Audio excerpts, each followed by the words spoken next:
Just kind of can set the stage on this first season in the Big 12, going into your very first Big 12 championship in Texas. Just did this season go to expectations, and how are you feeling, going into this championship?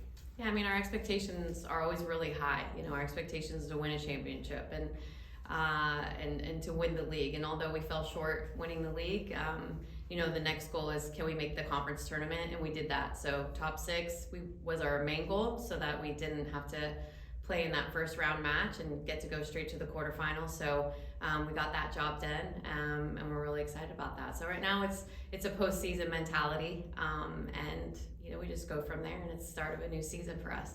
Speaking of that postseason mentality, you got a draw against TCU, a team that you hadn't played yet in the regular season, but at the same time are also one of those bubble teams that have been shown projections by the Big 12. So what was kind of the team's reaction to that draw, and how much is that kind of the motivating factor for that postseason seeking goals? Yeah, everyone, the whole team knew that we needed to get, a result against Texas Tech, since we know they're a higher RPI team and, one of the top teams in the conference who ended up winning the league. So to get a tie was really big for us. It helped our, profile for the NCAA tournament. BYU would have been a great, tie or win. Unfortunately, we weren't able to get that done. But again, it's a new season, and we have a really great opportunity playing TCU now in our first match in the conference championship or our conference tournament, and we'll just go from there. Speaking of BYU, what did you or the team learn from that matchup that you really want them to take with them into this TCU matchup? Well, hopefully you'll ask them, because I'm curious what they're going to say too. But, I think we learned a lot. I mean, BYU is one of the top teams in the country. There's no doubt. They have a lot of really good individual, players. I think, a few times we got beat 1v1 individually. They got into our box a lot. But I thought overall, we did really well. We went over game review, and we saw a lot of great moments defensively and attacking wise. So I think, as far as what we learned from it is that we can play against any team in the country and have a good game. It's about, executing now, getting that result against a big team, because we're right in there. It's so close. You mentioned the bye. How important is it to have a little bit more rest and then not to have quite the grind that would come with a conference tournament? Yeah, the rest that we had before BYU was really key for us. Our depth has been, challenging this season for sure, and that's kind of part of the story, I think. But now that we get that same amount of rest going into the tournament, and like I said, that was one of our goals, so we can get that rest being in the top 6. And it's just key, because we need that rest. We have less depth now with some season-ending injuries and some sickness that's gone through the team. So I think, coming out fresh and ready to go with this new mentality, like it's new season, so everyone's going to be fired up for that. On that point of injuries, how has that adversity helped forge what you've been able to do towards the end here? Yeah, it's never, fun to see one of your teammates or one of your players go through what some of our players have gone through this season, as far as, their careers coming to an end or their seasons coming to an end. But obviously, something like that, the team's so united and so close that it does galvanize the team. Everyone plays for one another, and when a teammate goes down, you just want to play for them. And we've talked about that, many times, about playing for them and also playing for our seniors. So I'd like to mention too that, we're in postseason, and from game on, it's senior night every game, because it could potentially be their last, and I want to coach them as long as possible. I never want a season to end, because I know it's coming close to not being able to coach my seniors anymore. What's it been like this first go-round, going through the Big 12 schedule, coming from the American? Obviously, you played 2 of the better teams here in the last stretch of this season. What's it been like this first season? I love these teams. Yeah, I love the Big 12. It's been awesome, and I think if you were to ask our players, it is an absolute challenge. It is a grind. It's been a grind, but the atmospheres that we've been in this season has been amazing, and I think they deserve to be in stadiums, the type of stadiums that we've been in, and the type of crowds that we've seen, and the type of competition we've been up against. It really, really challenged us every single game, and so I love just the intensity and the competitiveness that the Big 12 gives us and brings us. And it's just going to keep being our goal to, hopefully in coming years we're going to win a championship, and maybe in this tournament here. You had a pair of players get selected to the all Big 12 teams in the postseason. Diana with second team, and then Jessica McCullen, one of your freshmen, at the defender position. What do you think the voters noticed that got them to that position? I think for Deanna, I mean, it's clear every time she comes onto the field, she makes an impact and people are worried about her. There's no doubt she's on people's scouting reports. You can hear from the sideline when we play other teams, you know, like just get a touch or put a body on or make the tackle. Like they know that she's going to be a threat and that she can get in behind. So, you know, she's technical and she's just a threat getting in behind. And hopefully we'll see some goals from her too this coming tournament. But yeah, there's no doubt she's an impact player and a threat. And then for Jessica, she's, you know, we've had to throw her into some big time games, starting with our exhibition match against FSU.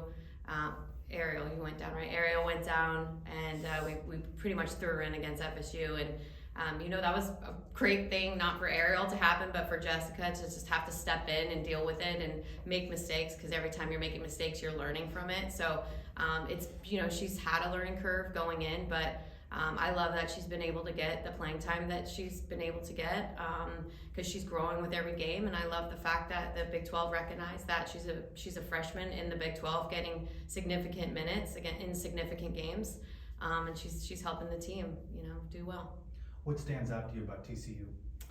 TCU, they're a very good team and they like to have the ball. So they're one of the percentage-wise, as far as possession goes, they're one of the highest possession teams in our conference and in the country. So that's what sticks out the most, really, is they're going to have, they hopefully they won't have the ball as much as they've had.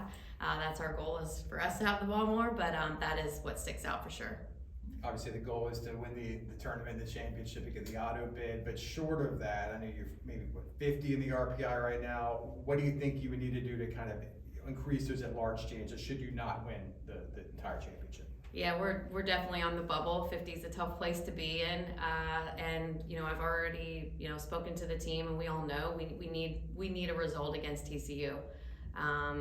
You know, so I think it's really going to take the TCU win, and then we'll see from there. But TCU is for sure. Like I definitely think we need a result there.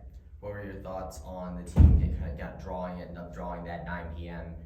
Time slot there? Because, you know, you could going into that last game, you could have either gotten the 4 or 5 seed and played at 11 a.m. Central Noon Time, or this one at 9 p.m. So what does that kind of go into now that you know that you have a game time later in the day? I think if you were to ask our players, I think they would prefer the evening game over 11:30 p.m. or 11:30 a.m. slot. So I think, you know, that was a good situation for us. It also gives us a little bit more time, right? It gives us a little bit more rest and a little more time when we travel out there. So I think that we prefer the time slot that we got. How important is it to have a battle-tested goalkeeper at this time of year? Oh, of course. You guys have heard me say it a million times that Carol is, you know, has been an absolute leader. She gets the job done, and you know, she's held us into games for so long, for over all these years. Love that she's, you know, broke the school record here recently with her shutout. So just to have that leadership quality in the back, and first and foremost, she holds herself accountable for everything. And then she's obviously going to hold her team accountable in front of her. So just having that experience and that leadership and that accountability is big for us. Both soccer programs on campus have been tremendously successful. What did you think of Coach Calabrese and those guys being ranked #1 this week? Man, that is amazing. Yeah, I love to say UCF is a soccer school, and having Coach Calabrese and his guys have the #1 rank, I mean, it's always tough to have that target on your back, but there's no doubt that's super exciting. We're really proud, and we hope that they can keep that going. We're really tight with the men's team. I know the players are, but as a coaching staff, we're really close. So, you know, I feel like they're in the top, you know, #1 ranked team, and we feel like we're part of it because we're so close. So we love that. So we're just really, really proud of them. What's the biggest difference between the team that you first saw enter the practice this fall versus the team you see now heading to their first Big 12 tournament? I mean, I think growth, right? Like over games and games, and you learn, and we do game review after every game. You know, the team continues to stay unified, becomes more unified.